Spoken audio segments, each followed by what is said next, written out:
Hey everyone, hit that subscribe button right now so you never miss a story like this. Seriously, who'd ever want to crunch numbers all day? That's just mind-numbingly dull. The chuckles from my relatives sent a shiver across my arms. My brother's fiancée, Emily, grinned wide, clutching her wine glass like a prize. She's spot on, my dad Robert laughed. Our Emily's always played it safe. My mom, Linda, jumped in. We only want you to meet a good guy. Sweetie, your career's okay. It's stable. Emily leaned closer, landing the knockout blow. It's just precious that you think your tiny spreadsheet trick is an actual business. Emily, have you ever felt like you vanish in your own house? Drop your experience in the comments below. I didn't shed a tear. I didn't flinch. I simply set my fork down. The soft clink of metal on china sliced through the chatter. The table fell hushed, expecting me to crumble, to say sorry for taking up space. I stared right at Emily, her flawless, cocky investor smirk. You mean checkmate, I stated. My tone was steady. Even Emily's grin wavered for a split second. She hadn't expected me to know the name. Yeah, she replied, regaining her cool. A darling little AI venture. Our fund's eyeing it. We're set to snag it for next to nothing. Really? Their crew doesn't even realize what you can't have it, I cut in. My brother, Tyler, sounded irritated. Emily, seriously. Don't create drama. I tuned him out. My gaze stayed glued to Emily. You can't have it, I said again. Because it's mine. Checkmate belongs to me. The hush in that $200 per plate eatery weighed more than the ribeye. Let me break down my relatives. They're not evil. They're just actors. My parents, Robert and Linda, thrive at the golf club. Their whole world revolves around looks. Triumph, to them, is tangible. A fancy ride, a firm grip, a brag-worthy title. My brother Tyler is their pride and joy. He's a showy property agent. He yaps more than he hustles, yet he racks up fat commissions. And crucially, a VC fiancée like Emily. He's the headliner. Then there's me, Emily. 27, the fraud examiner, the dull one, the reliable one, the soft-spoken one. I'm the go-to for fixing tax files, but the one ignored at gatherings. I'm the sober chauffeur. I'm the faint hum behind their glossy, boisterous, showy existence. I'm the dimness that makes their glow pop.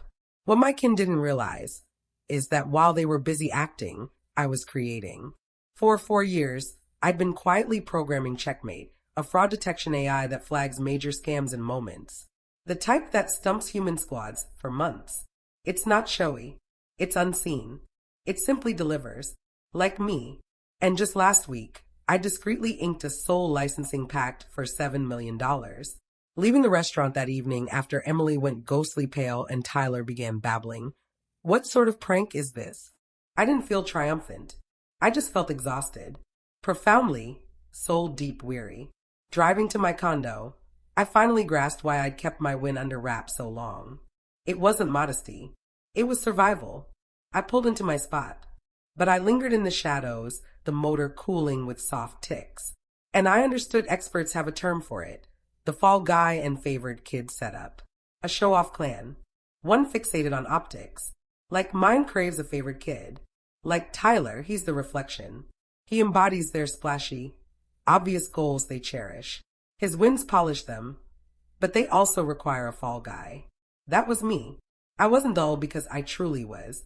I was dull because they demanded it. I was the foil to feel better than. My steadiness was the canvas that made Tyler's drive shine. My calm skill was the thing they could brush off to cheer his noisy but hollow feats. I was the clan's automatic underdog. And that evening, I'd shattered the whole setup. I'd figured the facts, the massive $7 million heft, would force them to notice me, to quit. I was mistaken. I reached home. My phone buzzed. It wasn't regret. It was ramp up. First message from Mom, Linda. Emily, you humiliated Emily awful. I can't imagine where you picked up that crude bragging. Phone her and say sorry now. I gawked at the display. Crude bragging. Moments later from Tyler, gone mad? You just torched a huge possible deal. Emily was aiding me. What's your problem? Why so envious? You wreck it all. I scanned the text hunting one basic query. Is it real? What's checkmate? 7 million. Zip. No curiosity about the firm. No mention of the cash. They weren't mad I'd succeeded. They were livid I'd left my lane. They weren't stunned by reality. They were stunned I'd dared voice it, to mess the ideal portrait, to tarnish the clan's vibe. The fury in their notes. It sparked a weird, icy focus. This was never about affection or backing. It was purely about dominance. And I was finished acting. 7 days passed, enough for the family quiet to shift from hostile to crushing, smothering pressure. Then the invite came. Not a ping, not a ring. A heavy ivory card, the $10 each kind. Raised letters. You are warmly asked to mark the engagement of Tyler and Emily at the golf club. I gripped the card. This wasn't a request. It was an order. It was a directive. In fancy cursive commanding me to fall in line, appear, grin, don a pretty frock, and act like that meal vanished. They were rewriting the tale. They were wagering my dread of exile trumped my crave for regard. They figured I'd cave. They'd forgotten my core. I'm a fraud examiner. I skip yelling fits. I skip debates. I audit. I plopped at my desk and flipped open my laptop. I wasn't mulling the $7 million. I was replaying Emily's smug, shocked expression. I was replaying her line. We're set to snag it for next to nothing. Why that phrasing? How'd she even hear of checkmate to start? Then it hit. 6 weeks back, as a pure trial, I'd emailed a super limited sandbox version of checkmate to 12 VC outfits to gauge true interest. Sent from a throwaway address under a bogus LLC. Balance Insights. Emily's group was one. I checked my server logs. My hands dashed over keys. I wasn't mad now. I was locked in. This was my realm. This was the books. And figures don't fib. I matched timelines. Boom. Logs from Emily's VC. Tons of probes. Not mere checks. They hammered the barrier. They ran hack routines. They aimed beyond the sandbox to the heart code. They weren't assessing my venture. They were burgling it. But that wasn't the kicker. I'm a fraud examiner. I craft tools to nab the slickest crooks globally. Did they think I'd skip defenses?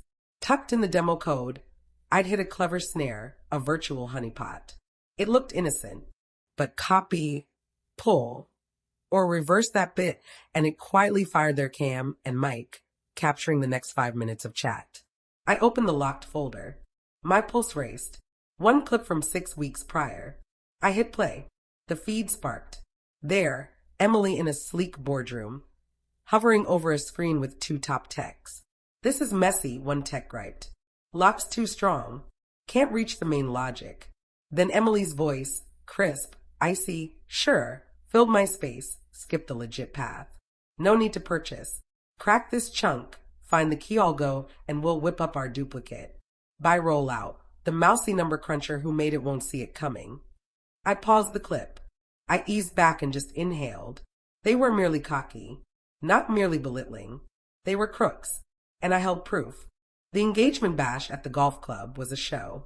Truly, snowy blooms cascaded from frames. A chamber group played in the yard. My mom Linda floated about, basking in borrowed spotlight. I entered in a crisp-fitted slate dress. Sharp, neat. Mom spotted me, her stance eased. She hurried over, clutching my arm a tad firm. Emily, darling, you showed. She hissed. Her grin tight. Thanks. Now play nice. I won't stir, Mom, I said, and I did. I beamed. I nodded. I grabbed sparkling water. I observed Tyler and Emily pose mid-room like a cheesy power duo. Toast kicked off. Dad Robert led, praising this Fab Family ad and synergy. He misused the term, but it rang costly. Tyler followed, glowing, unsealing the ultimate score, waving at Emily, then riding his high. He raised his glass, aimed at me in the rear, special nod to my sis Emily. Head swiveled. I stood still. We've clashed, he chuckled to guess, but thrilled you hear him. Thrilled you finally witnessed true win. Claps were mild, but I tuned out. I eyed Emily. She met my gaze, grinning. Not warm. A gloating, content leer. The leer of one convinced of victory. And I saw. This is Dunning-Kruger and Couture. A bias where low-skill folks inflate their skill. They grasp enough to dazzle, enough buzz like AI. all go synergy to pose as pros, but so little they miss their gaps. Emily wasn't just bold. She was deeply average. Her surety wasn't knowledge-based. It was ignorance-fueled. She truly believed she ruled the room. She truly thought she'd pull it off. She had zero clue the plain number girl in Slate wasn't just present. I'd engineered it. Mind if I speak? I didn't wait, okay.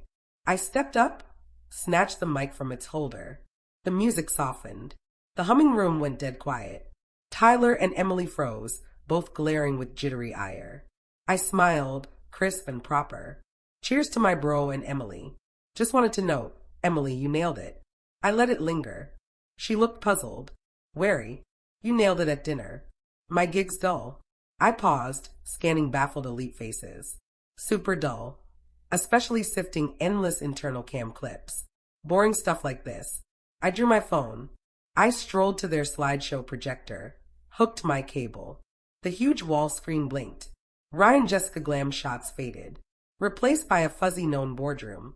Then Emily's voice, not her suave club tone, but raw boardroom bite, boomed via the hall speakers. Find the key, I'll go, and we'll whip up our duplicate. By rollout, the mousy number cruncher who made it won't see it coming. You could have heard a feather on the plush rug. A unique hush, a mass gasp. Dad Robert looked haunted. Mom's manicured palm covered her lips. Tyler gaped at the screen, face void with stun. Emily's face lost gloat. It twisted to raw fury. She surged, clawing for the mic U. I raised a palm, voice low. Stop. It sliced her rage. That's IP theft. Wildly against the law. And you just aired your admission to 150 pals and peers. I faced the shocked crowd. But more tonight. As you heard, I found a checkmate. I met my parents' ashen faces. Last week, I sealed a $7 million license for it. Mom let a strangled squeak. But the juicy bit, Emily, I said, wheeling to her. She stood rigid, arms midair. I didn't vend my firm. We're fusing. Deal closed today. Merging with your VC's Umbrella Corp. My new gig come Monday. Worldwide Chief of Digital Oversight and Asset Guard. I paused. Watched color flee her cheeks as she calculated. Meaning technically I'm your boss's boss. I offered a crisp pro smile. See you Monday for review. I didn't linger for fallout. No need. I set the mic gently back. The faint click rang in thick quiet. Then I pivoted and exited the club hall. The aftermath, I learned later, was calm, fast, businesslike. Emily got axed before Monday dawn. Not by me. I never hit the office. The Umbrella's lawyers viewed the clip, which I'd kindly sent with my contract, and walked her out. No fuss. Just a carton and guard. Tyler, the star kid, kept work. Lost his crowd, priceless to him. He didn't end the engagement. Emily did. She vanished. Last I heard, suing me for privacy breach. She failed. Tyler became the sad lad duped by a crook. Whispered pity at the club. His gloss gone. His rep, the only coin he prized, now valueless. My folks rang. Dozens of times. Calls to voicemails. First fury. Emily, what have you done? Shamed us all. Then bafflement. Emily call. We must chat. Fix before worse. Finally pleading. Mom's voice breaking. Emily, please. Point made. Halt. You're ripping us apart. But they missed it. I wasn't ripping. I was flipping lights to reveal old fractures. I didn't aim to prove. I aimed to close. That week, in my condo, I eyed the $7 million contract sheet. The figure no longer secret. It felt like liberty.